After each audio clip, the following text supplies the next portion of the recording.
Batman v Superman Dawn of Justice is directed by Zack Snyder, who directed the previous installment, Man of Steel, and stars Henry Cavill once again as Superman. This film also stars Ben Affleck as Batman, very interesting casting choice, Gal Gadot as the new Wonder Woman, and Jesse Eisenberg as Lex Luthor. This review will not contain any spoilers. This is my spoiler-free review of it. I will eventually do a spoiler review with a good friend of mine. So the basic spoiler-free plot of this film follows the events of the ending of Man of Steel. You guys can believe what you want to believe, but I feel like he destroyed Metropolis and killed thousands of lives. But now we see it on the ground level as Bruce Wayne is actually in Metropolis when this happens. He's literally on the ground.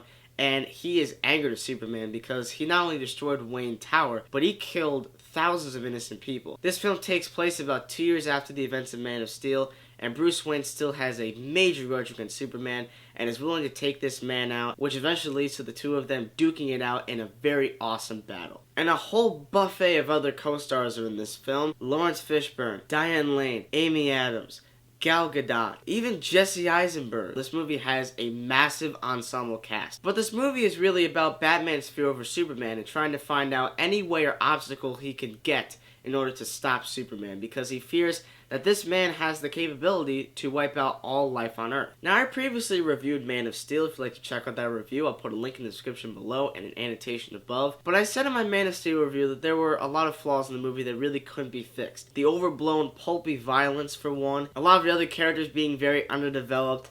And there's a lot of wood and stale things in the movie, and it was an overall very dark and bleak film. And I was hoping that Batman v Superman would be the film that would pick up on that and try to improve on those big flaws. And you know what, guys? I came out of this movie feeling actually really good. This film actually really surprised me. I actually had a very good time watching Batman v Superman. I'm not kidding. I really enjoyed this film. I had a blast. I watched it with two of my friends, and we all left the theater thinking, yeah, that was actually really good. That was way better than I thought. This is not an excellent movie. It's not like The Dark Knight or anything, but it's not a bad movie. And that's what critics are going to make you think, because I was actually very disheartened to look on Rotten Tomatoes and see that this movie holds a 31% score by critics. That, to me, is absolutely absurd after watching this film, because this movie is much better than that. Now, that's not to say that this movie doesn't have any flaws, because there are some, but I actually found a lot of enjoyment in this movie, and I feel like it is a step forward for the DCU, and I feel like it is an improvement for some of the massive flaws in Man of Steel. Now, some of the same flaws are still in there, and I'm going to go in depth with those with my spoiler review, so I'm going to keep it as spoiler-free as I can here with the many positives and some negatives that I have with this movie. For one, I think Gal Gadot was perfectly cast as Wonder Woman. Now, I know what a lot of you are thinking.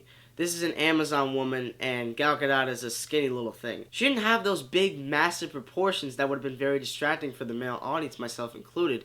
Her character had just the amount of beauty, but at the same time was very physically active. I suppose her development could have been a little bit better, but I feel like with the amount of stuff we're given with her character, she was very interesting, and I think was handled very well by Snyder. One of the issues I had with Man of Steel is that while Henry Cavill was good physically, emotionally, he was kind of stale and wooden. However, I think he really stepped up his game in this film because I liked him emotionally as well as physically.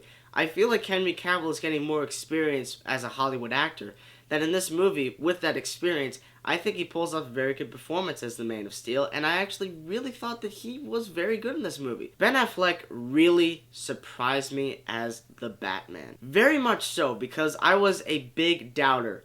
I really thought that Ben Affleck would never be able to pull off this role, yet surprisingly, he was able to do it in such a great way, because he's a much older, more experienced Batman who ends up marking his victims, which is actually really cool because this isn't the same type of Batman that we're used to from the Burton films or the Nolan films even. I, for one, believe that the action scenes in this movie are actually handled a lot better than Man of Steel. I think Zack Snyder really learned from some of his mistakes by not making all of that disaster porn like at the end of Man of Steel, which is literally what they call it. But a lot of the action scenes are much more grounded, and because of that, they feel much better structured. Unfortunately, this movie does suffer from some of the same flaws that Man of Steel has, particularly with Amy Adams. She is so underdeveloped. There really isn't a lot of time for a character to really develop, for her to evolve, for us to really care about her when all this stuff happens. I feel as though she just doesn't have enough screen time for me to really care about her. Because whenever Superman has to save her in either one of these films, it's like, oh, okay, he's saving her.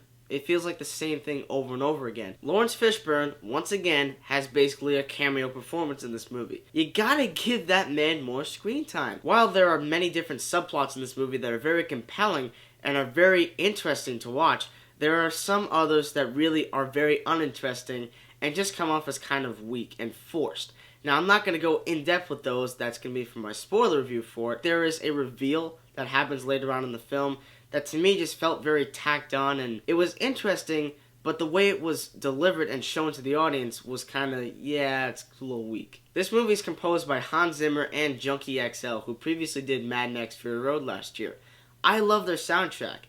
However, in this movie, it gets a little too hard rock guitar-y for me. And finally, let's talk about Jesse Eisenberg as Lex Luthor. Now, I know a lot of people either like this decision or they thought it was the stupidest thing in the world. And for me, I'm kind of somewhere in the middle. I feel like there are some things he does that are so over the top and stupid they feel a little bit into the camp genre in a way. Yet there are other moments where I think his role was very good. And Jesse Eisenberg wasn't always playing just Jesse Eisenberg. Batman v Superman does improve over some of the big flaws that Man of Steel has. It still has some of the similar flaws in terms of the underdevelopment of its characters, how it has to shove in a lot of things. It does shoehorn plenty of stuff in there. And it is a long movie. Now, sometimes you are absolutely glued to the screen, and there are some times where the plot does kind of drag and you're kind of just wanting to get to the point. Nonetheless, though, I had a very good time watching this film, and I do think that it is better than Man of Steel. So, guys, I'm going to give Batman v Superman Dawn of Justice a B. What can I say, guys? This movie really surprised me. I will be bringing you guys my official spoiler review of Batman v Superman coming up very soon. Thank you guys so much for watching, as always, and stay tuned.